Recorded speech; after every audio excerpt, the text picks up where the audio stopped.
जय मां अम्बे, जय मां दुर्गे, श्री दुर्गाय नमः। अथ देवी कवच। ओम। इस श्री चंडी कवच के ब्रह्मा ऋषि, अनुष्ठुप छंद चामुंडा देवता, अग्न्याश में कही गई माताएं बीज, दिग्बंध देवता तत्व हैं। श्री जगदम्बा की प्रीति के लिए सप्तशती के पाठांगभूत जप में इसका विनियोग किया जाता है। ओम चंडिका देवी को नमस्कार है। मार्कंडेय जी ने कहा, पितामह, जो इस संसार में परम गोपनीय तथा मनुष्यों की सब प्रकार से रक्षा करने वाला है और जो अब तक आपने किसी दूसरे के सामने प्रकट नहीं किया हो, ऐसा कोई साधन मुझे बताइए। ब्रह्मा जी बोले, हे ब्राह्मण, ऐसा साधन तो एक देवी का कवच ही है जो गोपनीय से भी गोपनीय, पवित्र तथा संपूर्ण प्राणियों का उपकार करने वाला है। हे महामुने, उसे श्रवण करो। देवी की 9 मूर्तियां हैं जिन्हें नवदुर्गा कहते हैं। उनके पृथक पृथक नाम बतलाए जाते हैं।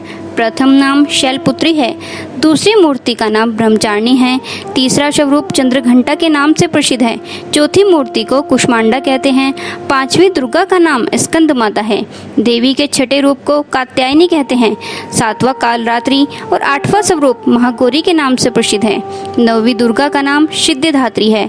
ये सब नाम सर्वज्ञ महात्मा वेद भगवान के द्वारा ही प्रतिपादित हुए हैं।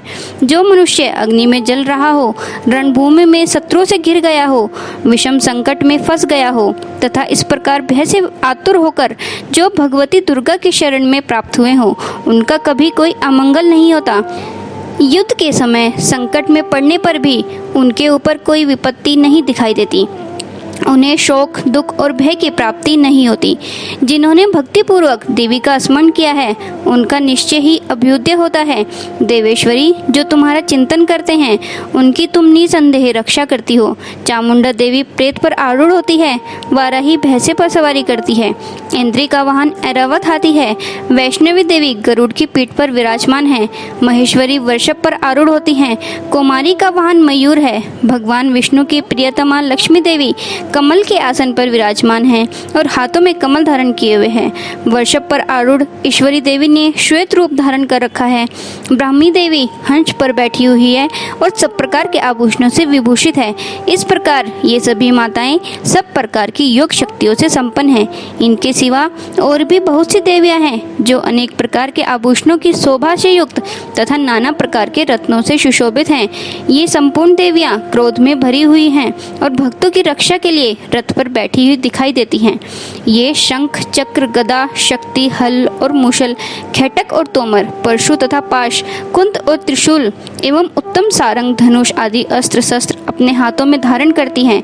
दैत्यों के शरीर का नाश करना, भक्तों को अभयदान देना और देवताओं को कल्याण करना, यही उनके शस्त्र धारण का उद्देश्य है। महान रौद्र रूप, अत्यंत घोर पराक्रम, महान बल और महान उत्साह वाली देवी, तुम महान भय का नाश करने वाली हो। तुम्हें नमस्कार है। तुम्हारी ओर देखना भी कठिन है। शत्रुओं का भय बढ़ाने वाली जगदम्बिके, मेरी रक्षा करो। पूर्व दिशा में इंद्र शक्ति मेरी रक्षा करे। अग्निकोण में अग्नि शक्ति, दक्षिण दिशा में वाराही तथा नित्य कोण में खड़गधारणी मेरी रक्षा करे। पश्चिम दिशा में वारुणी और वायव्य कोण में मर्ग पर सवारी करने वाली देवी मेरी रक्षा करे। उत्तर दिशा में कुमारी और ईशान कोण में शूलधारणी देवी मेरी रक्षा करें। ब्रह्माणी, आप ऊपर की ओर से मेरी रक्षा करें और वैष्णवी देवी नीचे की ओर से मेरी रक्षा करें। इसी प्रकार सब को अपना वाहन बनाने वाली चामुंडा देवी 10 दिशाओं में मेरी रक्षा करे। जया देवी आगे से, विजया देवी पीछे की ओर से मेरी रक्षा करे। वाम भाग में अजिता और दक्षिण भाग में अपराजिता रक्षा करे। उद्योतनी शिखा की रक्षा करे। उमा मेरे मस्तक पर विराजमान होकर रक्षा करे। ललाट में मालाधारी रक्षा करे और यशस्विनी देवी मेरी भौं की रक्षा करे। भौं के मध्य भाग में त्रिनेत्रा और नथनों की यमकंठा देवी रक्षा करे। दोनों नेत्रों के मध्य भाग में शंकिनी और कानों में द्वारकावासिनी रक्षा करें। कालिका देवी कपोलों की तथा भगवती शांकरी कानों के मूल भाग की रक्षा करें। नासिका में सुगंधा और ऊपर के होठ में चर्चिका देवी रक्षा करें। नीचे के होठ में अमृतकला तथा जीवा में सरस्वती देवी रक्षा करें।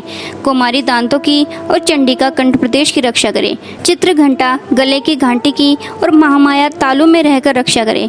कोमाक्षी ठोडी की और सर्वमंगला मेरी वाणी की रक्षा करें। भद्रकाली ग्रीवा में और धनुर्धरी पृष्ठवंश मेरुदंड में रहकर रक्षा करें। कंठ के बाहरी भाग में नीलग्रीवा और कंठ की नली में नलकुबरी रक्षा करे। दोनों कंधों में खड़गनी और मेरी दोनों भुजाओं की वज्रधानी रक्षा करे। दोनों हाथों में दंडनी और उंगलियों में अंबिका रक्षा करे। सुलेश्वरी नखों की रक्षा करे। कुलेश्वरी कुक्षी पेट में रहकर रक्षा करे। महादेवी दोनों स्तनों की और शोक विनाशिनी देवी मन की रक्षा करे। ललिता देवी हृदय में और शूलधारणी उदर में रहकर रक्षा करे। नाभि में कामिनी और गुहा भाग की गुहेश्वरी रक्षा करे। पूतना और कामिनी लिंग की और महेश्वाइनी गुदा की रक्षा करे। भगवती कटी भाग में और विंध्यवासिनी घुटनों की रक्षा करे। संपूर्ण कामनाओं को देने वाली महाबला देवी दोनों पिंडलियों की रक्षा करे। नारसिंही दोनों घुट्टियों की और तेजस्वी देवी दोनों चरणों के पृष्ठभाग की रक्षा करे। श्री देवी पैरों की उंगलियों में और तलवासिनी पैरों के तलवों में रहकर रक्षा करे।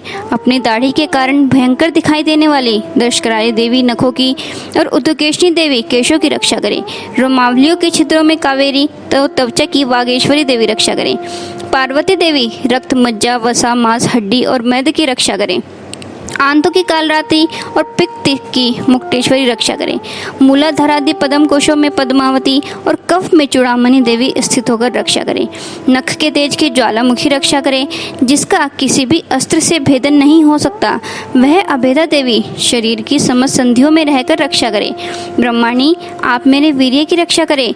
छतेश्वरी छाया की तथा धमधारणी देवी मेरे अहंकार मन और बुद्धि की रक्षा करे। हाथ में वज्र धारण करने वाली वज्रहस्ता देवी मेरे प्राण अपान व्यान उदान समान और वायु की रक्षा करें। कल्याण से शोभित होने वाली भगवती कल्याण शोभना मेरे प्राण की रक्षा करें। रस रूप गंध शब्द और स्पर्श इन सब विषयों का अनुभव करते समय योगिनी देवी रक्षा करें तथा सत्वगुण रजोगुण और तमोगुण की रक्षा सदा नारायणी देवी करें। वाराही आयु की रक्षा करे। वैष्णवी देवी धम की रक्षा करे तथा चक्रणी देवी यश कीर्ति लक्ष्मी धन और विद्या की रक्षा करें। इंद्राणी आप मेरे गोत्र की रक्षा करें। चंडिके आप मेरे पशुओं की रक्षा करें। महालक्ष्मी मेरे पुत्रों की रक्षा करें और भैरवी मेरी पत्नी की रक्षा करें, मेरे पति की रक्षा करें। मेरे पथ की शुभता तथा मार्ग की क्षेमकारी रक्षा करें। राजा के दरबार में महालक्ष्मी रक्षा करे तथा सब ओर से व्याप्त रहने वाली विजया देवी संपूर्ण भयों से मेरी रक्षा करे। देवी जो स्थान कवच में नहीं कहा गया है अतएव रक्षा से रहित है, वह सब तुम्हारे द्वारा सुरक्षित हो, क्योंकि तुम विजयशालिनी और पाप नाशनी हो। यदि अपने शरीर का भला चाहे तो मनुष्य बिना कवच के कहीं एक पग भी न जाए, कवच का पाठ करके ही यात्रा करे। कवच के द्वारा सब ओर से सुरक्षित मनुष्य जहाँ जहाँ भी जाता है वहाँ वहाँ उसे धन लाभ होता है तथा संपूर्ण कामनाओं की सिद्धि करने वाली विजय की प्राप्ति होती है। वह जिस जिस अभिष्ट वस्तु का चिंतन करता है वह उसको निश्चय ही प्राप्त कर लेता है। वह पुरुष इस पृथ्वी पर तुलना रहित महान ऐश्वर्य का भागी होता है। कवच से सुरक्षित मनुष्य निर्भय हो जाता है, युद्ध में उसका पराजय नहीं होती तथा वह तीनों लोकों में पूजनीय होता है। देवी का यह कवच देवताओं के लिए भी दुर्लभ है। जो प्रतिदिन नियम पूर्वक तीनों संध्याओं के समय श्रद्धा के साथ इसका पाठ करता है उसे देवी कला प्राप्त होती है तथा वह तीनों लोकों में कहीं भी पराजित नहीं होता। इतना ही नहीं, वह अल्प मृत्यु से रहित हो 100 से भी अधिक वर्षों तक जीवित रहता है। मकरी चेचक और कोढ़ आदि उसकी संपूर्ण व्याधियां नष्ट हो जाती हैं। कनेर भांग अफीम धतूरे आदि का स्थावर विष, सांप और बिच्छू आदि के काटने से चढ़ा हुआ जंगम विष तथा अहिफेम और तिल के संयोग आदि से बनने वाला कृत्रिम विष, ये सभी प्रकार के विष दूर हो जाते हैं, उनका कोई असर उस पर नहीं होता। इस पृथ्वी पर मारण मोहन आदि जितने अभिचारिक प्रयोग होते हैं तथा इस प्रकार के जितने मंत्र यंत्र होते हैं वे सब इस कवच को हृदय में धारण कर लेने पर उस मनुष्य को देखते ही नष्ट हो जाते हैं। ये ही नहीं, पृथ्वी पर विचरने वाले ग्राम देवता, आकाशचारी देव विशेष, जल के संबंध से प्रकट होने वाले गण, उपदेश मात्र से सिद्ध होने वाले निम्न कोटि के देवता, अपने जन्म के साथ प्रकट होने वाले देवता, कुल देवता, माला, डाकिनी, शाकिनी, अंतरिक्ष में विचरने वाली अत्यंत बलवती भयानक डाकिनियाँ, ग्रह भूत पिशाच यक्ष गंधर्व राक्षस ब्रह्म राक्षस बेताल कुष्मांड और भैरव आदि अनिष्टकारक देवता भी हृदय में कवच धारण किए रहने पर उस मनुष्य को देखते ही भाग जाते हैं। कवचधारी पुरुष को राज्य से सम्मान वृद्धि की प्राप्ति होती है। यह कवच मनुष्य के तेज की वृद्धि करने वाला और अति उत्तम है।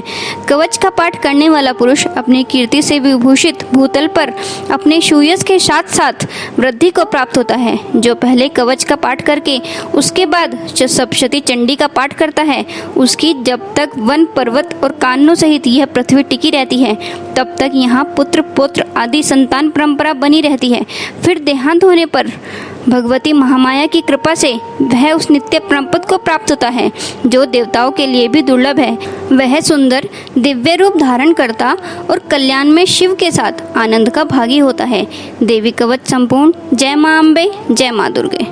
आशा है आपको ये वीडियो पसंद आई होगी। वीडियो पसंद आई है तो इसे लाइक करें, शेयर करें, कमेंट करें और चैनल को सब्सक्राइब करें। और हाँ, साथ में जो बेल आइकन है उसे भी प्रेस कर लीजिए ताकि कोई मेरी वीडियो मिस ना हो। धन्यवाद।